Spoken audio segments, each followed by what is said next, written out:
Hello guys, so come with me on this project that we are running in Kilimani. We are setting up curtains in a new unit at Capital Rise, and this particular unit had curtains, but the curtains were more like office curtains.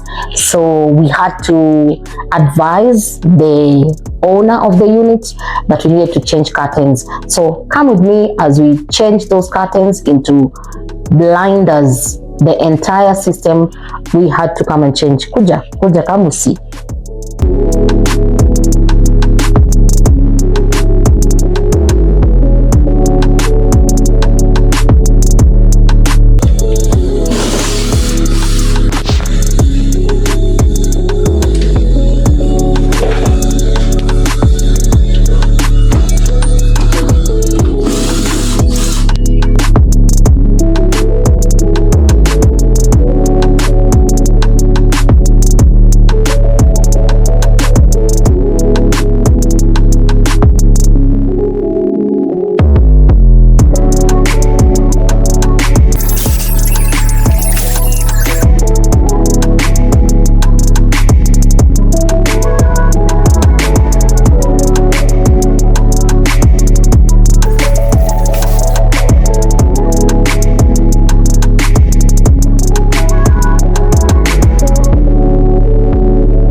right, let's have the final look of the place. Everything has been done.